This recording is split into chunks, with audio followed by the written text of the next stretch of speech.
Graça e paz, meu amigo e minha amiga. Você está no canal Conectados com Jesus e Sintonizados com o Mundo.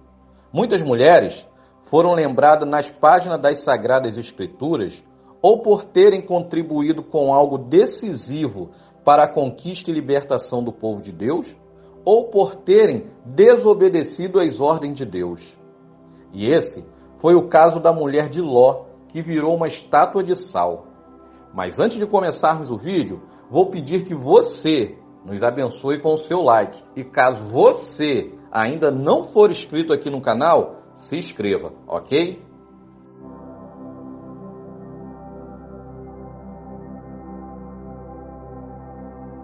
Ló era filho de Harã, o irmão mais novo de Abraão. E após a morte de seu pai, Ló ficou aos cuidados de Abraão, seu tio. Ao lado de Abraão, Ló prosperou financeiramente e teve várias experiências. E uma delas foi no Egito. A Bíblia diz que Abraão saiu do Egito muito rico em gado, em prata e em ouro. Assim como Abraão, Ló tinha rebanhos, gados e tendas. A Bíblia diz que Abraão e Ló tinham tantos bens que a terra onde eles habitavam juntos já não podia sustentá-los, de modo que não podiam mais habitar um na companhia do outro, pois estava havendo contenda entre os pastores de gado de Abraão e os pastores de gado de Ló.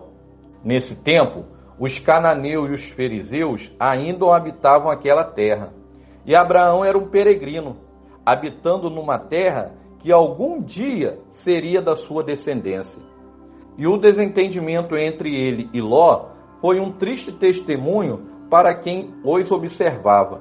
Por isso, os dois, além de ter de dividir as pastagens entre si, também estavam à mercê daqueles que reclamavam a posse da terra. Gostaria de chamar a sua atenção para este desentendimento entre Abraão e Ló, pois há tempos atrás Deus tinha dito a Abraão para deixar a sua pátria e a sua parentela. Mas Abraão, por uma questão de princípios, não deixou seu sobrinho para trás. Às vezes, nós mesmos, por não ouvir a voz de Deus ou por não cumprir o que Deus nos mandou fazer, nós acabamos retendo a nossa bênção e atrasamos o agir de Deus em nossa vida. Agora, Abraão precisa deixar Ló, porque Deus disse para deixar sua parentela. Abraão, então, reconhece que a separação é necessária, não por uma questão de princípio, mas por uma questão prática. Meu amigo e minha amiga que está vendo este vídeo, se Deus falou algo para você, fique esperto, hein? Porque de uma forma ou de outra, a vontade dele será feita.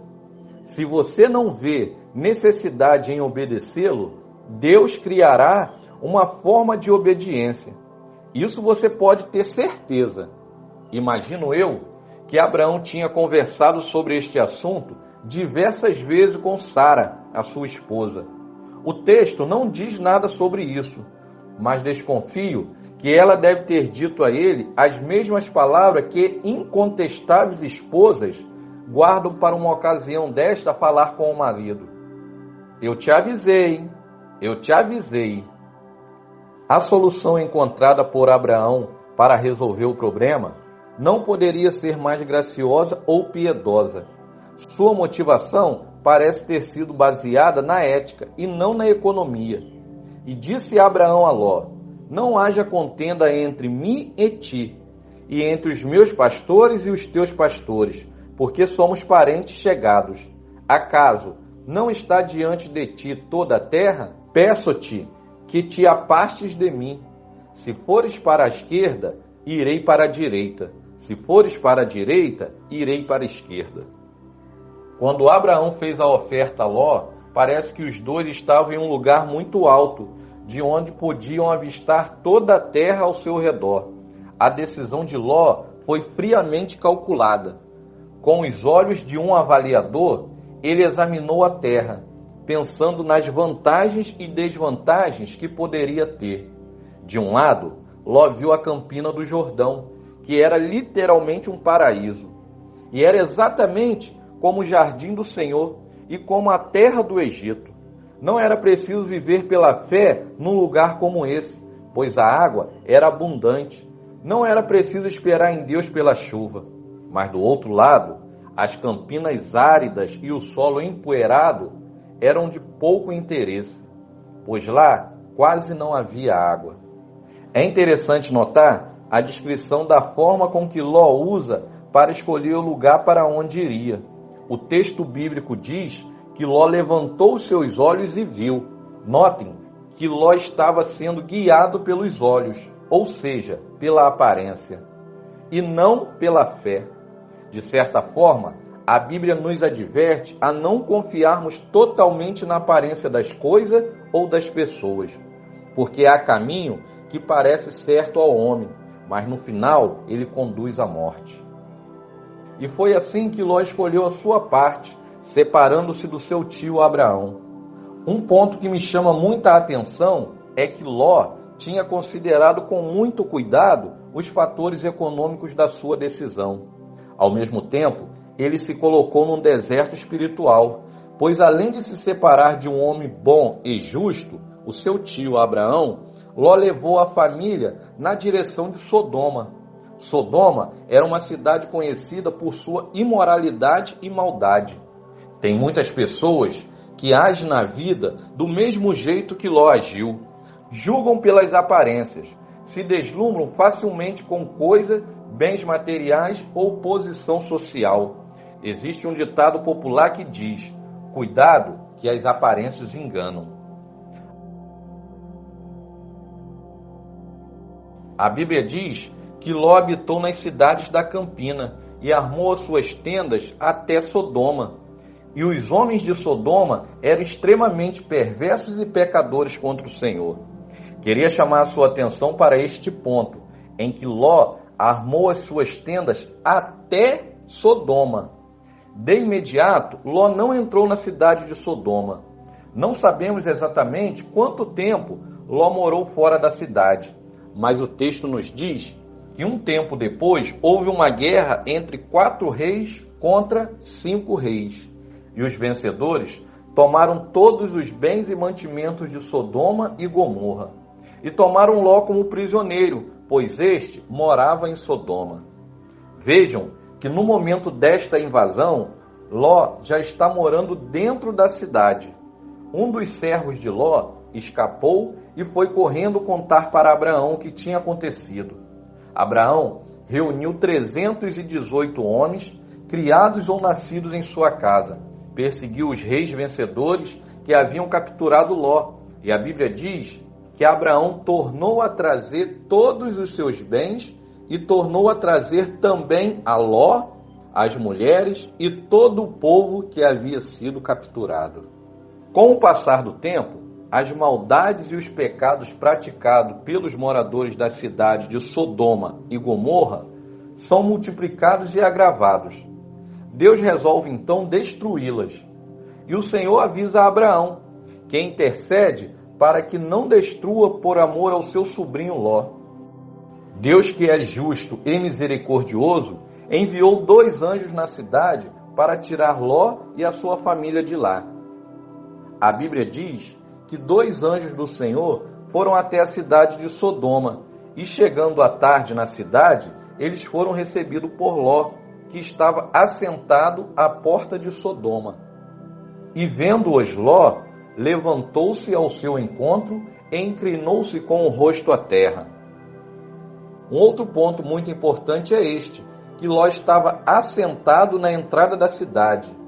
Isso nos leva a concluir que Ló já era um homem muito importante na cidade de Sodoma, pois apenas pessoas específicas tinham o privilégio de se assentar à porta da cidade no tempo patriarcal, que eram os anciões e os representantes oficiais da população.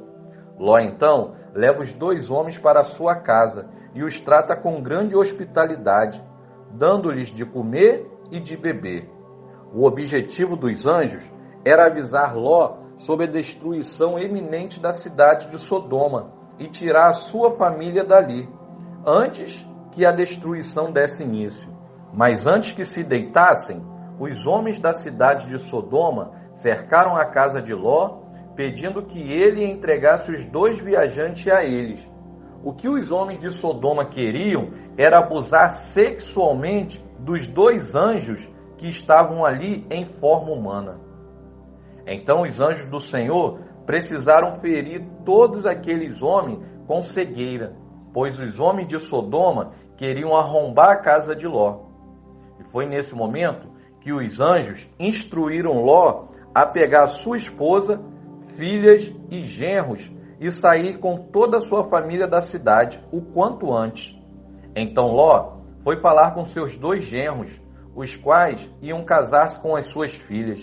E ele lhes disse: saiam imediatamente deste lugar, porque o Senhor está para destruir a cidade.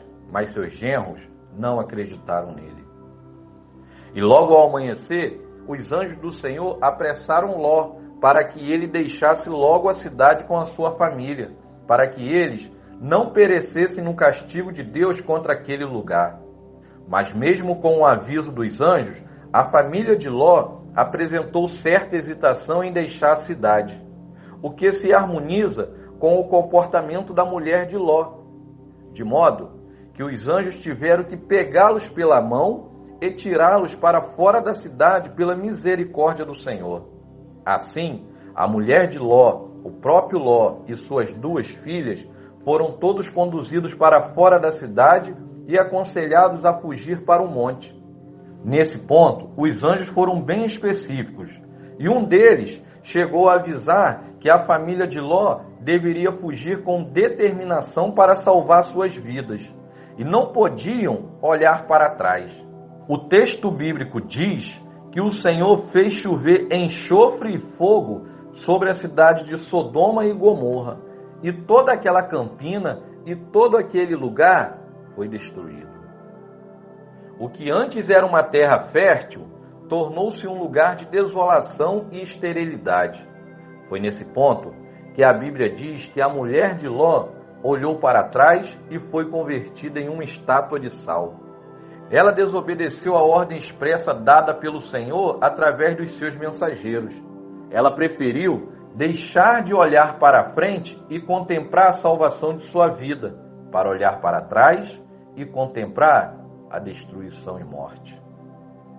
Apesar do texto bíblico não apresentar nenhuma informação sobre a mulher de Ló, nem mesmo seu nome, a Bíblia mostra que aquela mulher se tornou um exemplo contra a falta de perseverança e a desobediência diante de Deus. O olhar para trás aqui citado não é simplesmente o gesto de visão, mas sim o que está em seu coração. Tento imaginar quais foram os motivos para aquela mulher de Ló desobedecer uma ordem expressa de Deus e olhar para trás. Ló se tornou um homem muito rico e de muitas posses, e teve que deixar tudo para trás. Talvez o pensamento da sua esposa estivesse na sua casa, nos seus pertences, nos seus servos e servas, nos seus amigos e em tudo aquilo que havia deixado lá. Ela não acreditou na possibilidade de uma vida melhor. O seu coração estava em coisas palpáveis na vida que tinha em Sodoma e não nas promessas de Deus para a sua família. Muitos homens e mulheres hoje agem assim como a mulher de Ló. Deus está livrando de uma situação embaraçosa ou até mesmo de um perigo, e a pessoa insiste naquele ponto contra a vontade de Deus. O tempo em que vivemos hoje está aí, mal e corrompido, cheio de maldade, ganância e vícios. Mas nesse meio há pessoas que servem a Deus, há pessoas que olham para frente, porém há outras pessoas que são tentadas a olhar para trás. O Senhor Jesus, em seus ensinamentos sobre o reino de Deus, pede que lembremos desta mulher, que por desobedecer à orientação de Deus, transformou-se numa estátua de sal. Ou seja, o Senhor Jesus, ele cita a dificuldade de abrirmos mão das coisas desta vida e chama a nossa atenção. Lembrai-vos da mulher de Ló. Esta advertência é válida até os dias de hoje. E o Senhor Jesus disse: todo aquele que põe a mão no arado e olha para trás não está apto para o reino de Deus. Precisamos, muitas vezes, fazer uma clara decisão e olhar para frente. Deixar de ficar olhando para trás sob a pena de também nos transformarmos numa estátua de sal. A pergunta que te faço é: onde está o seu coração? Todos nós temos que tomar decisões familiares, financeiras e profissionais, às vezes uma mudança para uma nova casa, uma troca de cidade ou até mesmo de país. E quando encaramos tais escolhas, devemos lembrar daquela estátua de sal e responder honestamente a algumas perguntas. Se eu fizer tal coisa, isso vai me ajudar espiritualmente? Vai ajudar a minha família espiritualmente? É um passo para o céu ou é um passo para mais longe de Deus? Meu amigo e minha amiga, profetizo sobre a sua vida que o seu coração esteja firmado não nas coisas perecíveis e não nas coisas palpáveis e corruptivas, mas sim naquilo que é eterno, firmado nas promessas de Deus. Gostaria de saber a sua opinião. Você acha que Ló foi egoísta ao escolher aparentemente a melhor parte da terra e deixar para Abraão o que parecia ser sem valor? Você acha que as atitudes de Ló, após ter se separado de Abraão, trouxe destruição para a sua família? Já que ele perdeu todos os seus bens, a sua esposa, ela virou uma estátua de sal e ele foi estuprado pelas suas 2 filhas. Fato este que iremos contar em um próximo vídeo. Se este vídeo te abençoou, não se esqueça de curtir, compartilhar e deixar o seu comentário. A sua participação ela é muito edificante e pode esclarecer as dúvidas de outras pessoas. Até aqui nos ajudou o Senhor. Seja um colaborador, se inscreva em nosso canal. A sua inscrição ela é muito importante para levarmos o Evangelho adiante. Compartilhe este canal, pois tem sido bênção na vida de muitas pessoas. Que o Senhor te abençoe e te guarde. Que o Senhor faça resplandecer o seu rosto sobre ti e tenha misericórdia de ti. Que o Senhor levante sobre ti o teu rosto e te dê a paz. Até o próximo vídeo e que Deus te abençoe.